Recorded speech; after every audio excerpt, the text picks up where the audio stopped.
Okay, I'm just going to say a few words about the many things that I've posted on Facebook starting early this morning. Um, the long rant about this march is not my march, those were not my original words. Those are not my original thoughts. However, the author of those words very poignantly captured my feelings about it. I could get very political about this, but I try to remove myself from political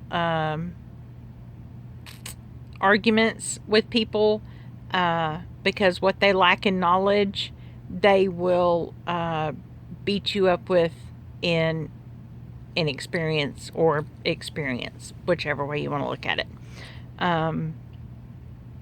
I do not believe that these women who marched in Washington on Saturday, and furthermore, I am even a little bit appalled by some of the celebrities whom I won't name, who are from my home state, even who I used to look up to, and the things that they said and took completely out of context that took place at this march.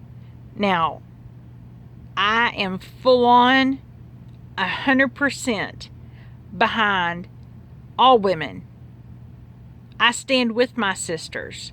Whether you're black, whether you're white, whether you're yellow, whether you're brown, if you come from 3,000 miles across the world, I don't care. I stand with women. I take care of women every single night that I work. That is my job. And I stand up for women.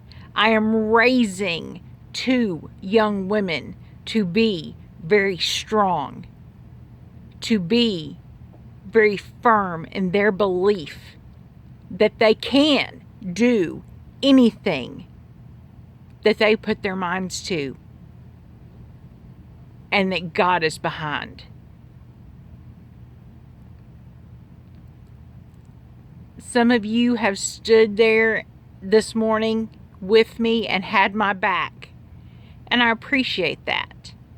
And when maybe I wrongly said that I didn't need somebody else to speak for me or to stand up for me, what I mean to say is I didn't need those women in Washington who marched on Saturday to try to speak for me, because what they said did not speak for the woman that I am, for the God that I serve.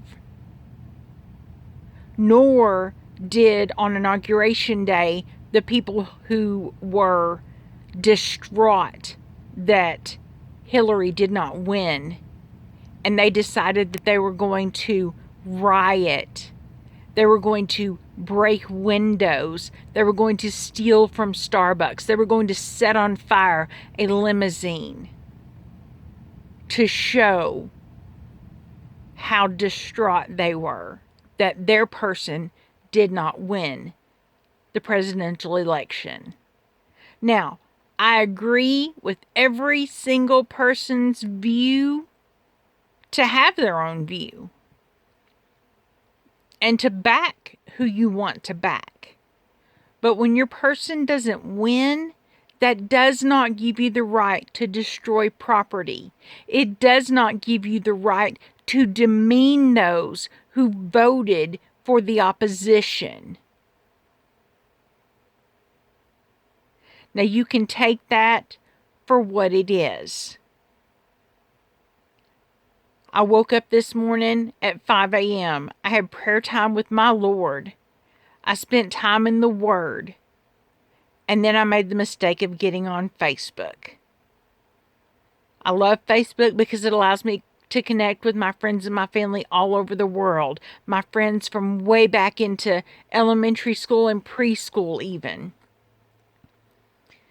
And I can respect differing views. And someone said something about that it wasn't worth their time to argue with me because I was too close-minded. Honey, if you only knew how open-minded I am, it would make your white hair fall out. Just because I don't go around parading the things that I used to do, the ideals that I used to hold, and the devilish thoughts and activities that I used to take part in, doesn't mean I'm closed-minded. But I also didn't go around, even though I didn't support Hillary, I don't support Hillary. I wasn't making statements against her, like calling her Killary or talking about all the things that she did as a lawyer before she became Secretary of State, or while she was part of the Clinton administration when he was governor of Arkansas. I didn't say anything about that because I don't stoop to those kinds of levels. I supported Trump. Trump was not my first choice for president. Dr. Ben Carson was the man for the job. But he chose to remove himself from the race. So after doing much homework, that is how I voted. I don't normally share those things. I figure how you voted is your own business. I'm not going to ask you who you voted for. I can tell who many people voted for by how upset they are in the last few days. When you say he's not my president, then honey, unless you are boarding a plane and leaving this country and not coming back for the next 4 years, then yes, he is your president. You may not like him. You may not support him. But what you can do is you can pray for him. You can pray that God will lead him to lead this nation the way God sees fit, not the way Trump sees fit. See, because I didn't like Obama. I didn't like Obama, and I didn't vote for him in either of those presidential elections. But I wasn't out looting and rioting and setting things on fire and busting out the windows of my neighbors' cars or spray painting racist, bigot, remarks on buildings. I wasn't doing any of that. My mama raised me better than that. So to all of these people who are whiny and upset, honey, it's over. Trump is now the president. Deal with it or leave the country. Those are your two options.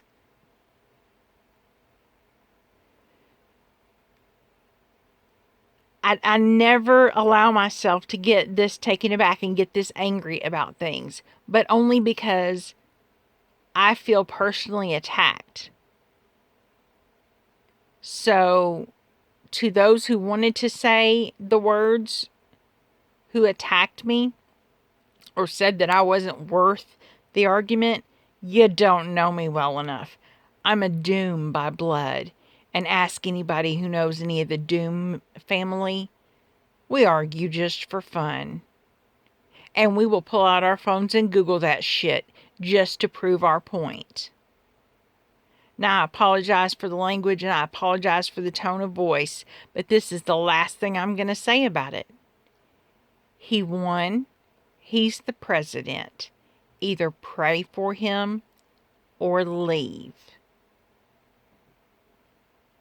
And with that, I wish each of you a very blessed Monday. Please go forward and have a great week. And please spend some time in prayer. Not just for the leaders of our country, not just for the weak and those who cannot truly stand up for themselves, but for those around you. And finally, for your own hearts. And I'll pray for you too. God bless and have a great day.